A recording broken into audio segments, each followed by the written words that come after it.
여러분 안녕하십니까? 광주 MBC 뉴스데스크입니다.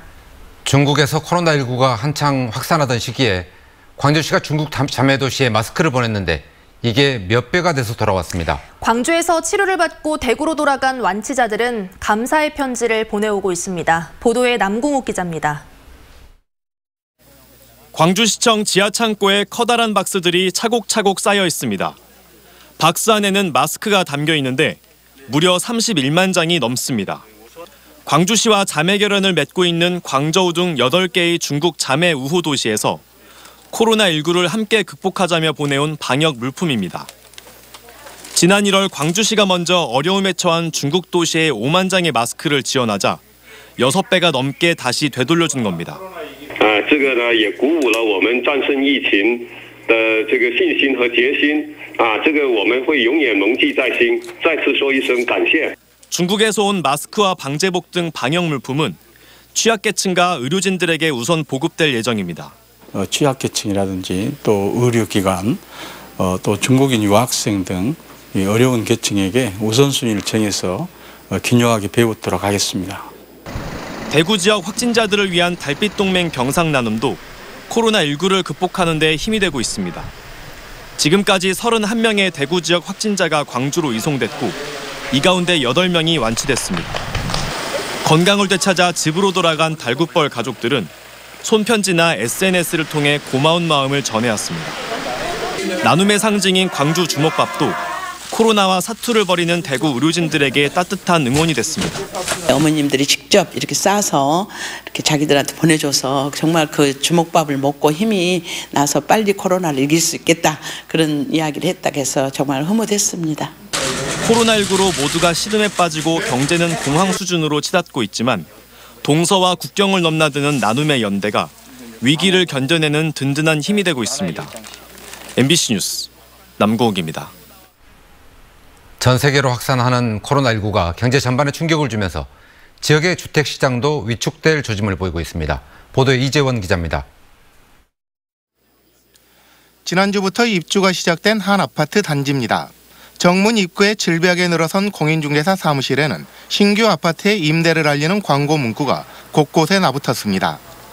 1,600여 세대 가운데 임대 매물로 추정되는 물량은 어림잡아 500여 세대 남짓. 하지만 실제로 문의하는 발길은 기대보다 많지 않습니다. 생각보다 손님 별로 없네요. 많은 줄 알았더니. 그 영향도 있죠. 아무래도 이사도 안 가고 아예 안 움직이잖아요, 사람들이. 이 같은 시장 상황을 반영하듯 광주 지역의 입주 경기가 전국에서 제일 낮은 것으로 조사됐습니다. 이번 달 광주 지역의 입주 경기 실사지수는 56으로 전달보다 무려 39.6포인트나 하락했습니다. 제주를 빼면 전국에서 가장 낮은 수준으로 지난 2월 정부 대책으로 위축된 시장이 코로나19의 직격탄을 맞은 것으로 해석됩니다.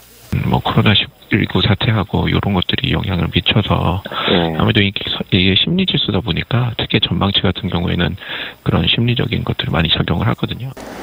이 같은 지수의 하락은 코로나19가 광범위하게 주택거래 시장에도 영향을 미치고 있다는 반증이기도 합니다.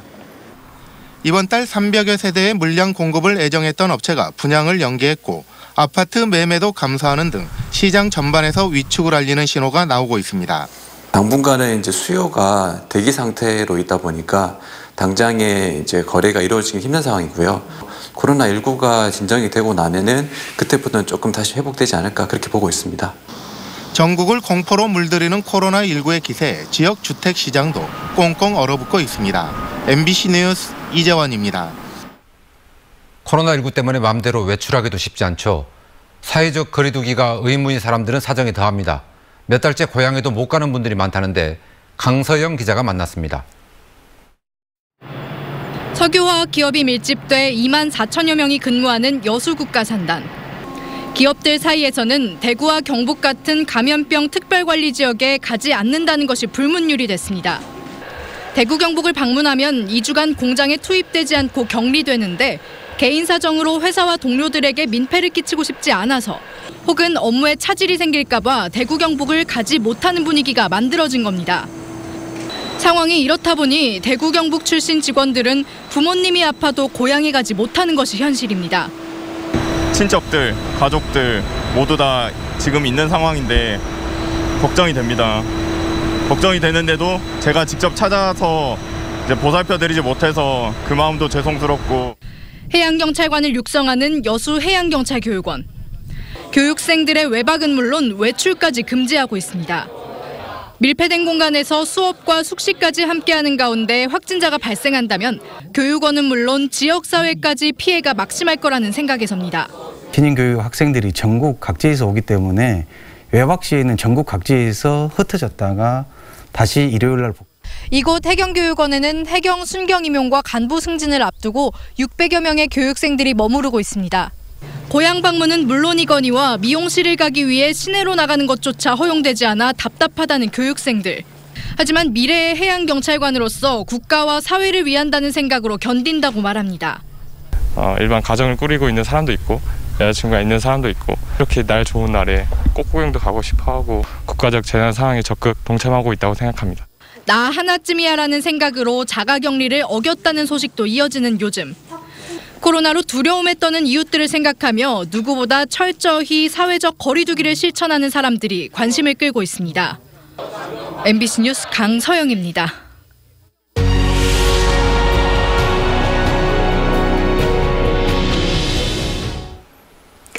5.18 광주 민주화운동은 광주 시민들뿐 아니라 한국인들에게 지난 40년 동안 막대한 영향을 끼쳤습니다. 사법부 최고 위치에 있는 헌법재판소장에게도 마찬가지였는데요. 내 인생의 5.18. 오늘은 김희수 전 헌법재판소장의 이야기를 들어보겠습니다. 김철원 기자입니다. 우리 사회 주요 현안에 대해 최종적인 법적 판단을 내려주는 헌법재판소의 수장이었던 김희수 전 헌법재판소장의 별명은 미스터 소수 의견입니다.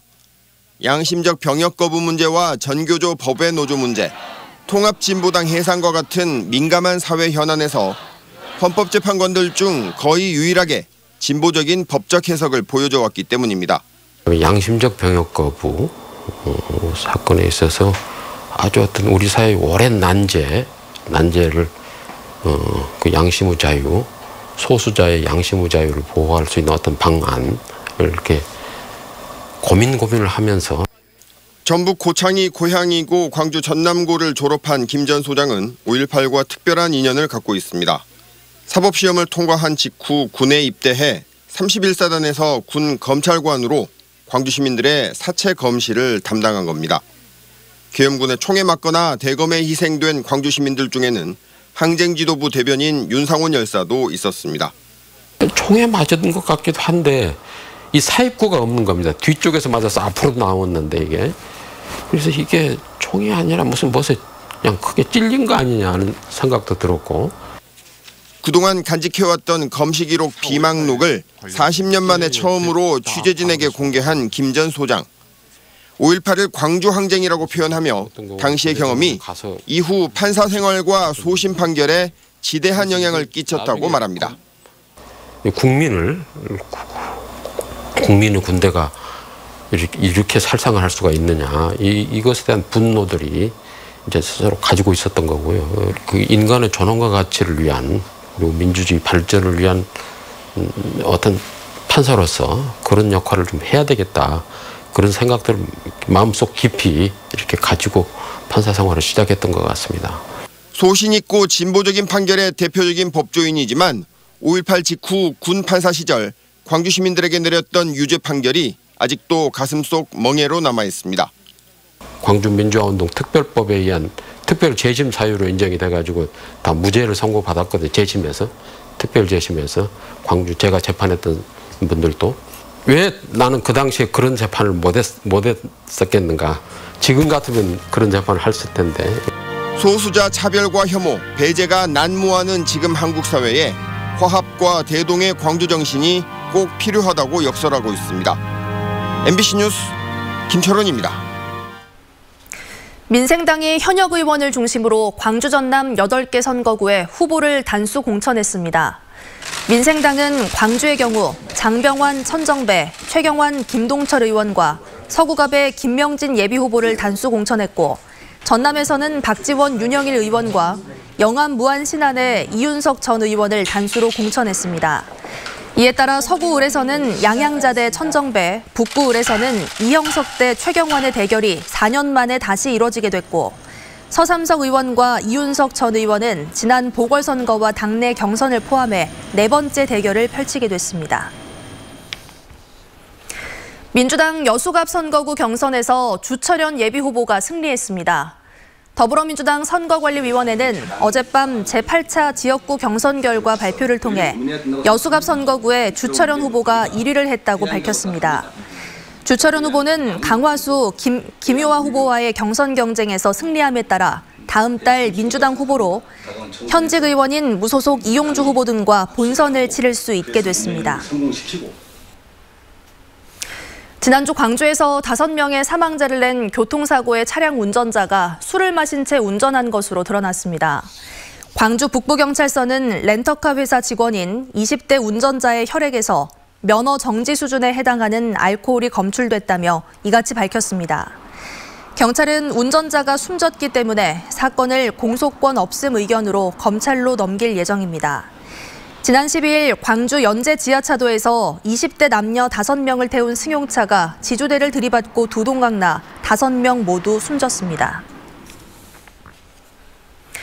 지난달 신천지 대구교회를 다녀온 뒤 코로나19 확진 판정을 받은 신천지 전도사가 어제 퇴원했습니다. 광주시는 대구 신천지교회를 다녀온 뒤 지난달 20일 코로나19 확진 판정을 받은 광주 3번째 확진자가 진단검사에서 2번 연속 음성 판정을 받아 어제 오후 퇴원했다고 밝혔습니다. 3번째 확진자는 자가격리 기간 중 수칙 위반이 의심돼 소방학교로 격리됐다가 격리 해제 전 실시한 검사에서 양성이 나와 또다시 빛고을 전대병원에 입원 중이었습니다. 5.18 40주년인 올해 광주 인권상 수상자에 인도네시아 인권활동가인 베조 운통 씨가 선정됐습니다. 광주 인권상 심사위원회는 지난 1965년에 발생한 인도네시아 대학살의 실태를 전 세계에 알리고 있는 인도네시아 대학살 연구소의 설립자인 베조 운통을 5.18 광주 인권상에 선정했다고 밝혔습니다. 심사위원회는 군부가 자행한 대학살을 외부에 알리려다 투옥과 고문을 당한 베조 운통의 모습이 5월 광주 정신과 일치한다면서 수상 이유를 설명했습니다. 한편 매년 5월 18일에 열리던 인권상 시상식은 코로나의 여파로 오는 10월 말에 열릴 예정입니다. 광주 지역 일선 학교가 비축하고 있는 마스크가 학생 1인당 2장 정도에 불과한 것으로 나타났습니다. 광주시 교육청이 유치원과 초중 고등학교의 방역 물품 보유 현황을 조사한 결과 마스크 재고량은 42만 3천여 장으로 학생 1인당 2장꼴이었습니다.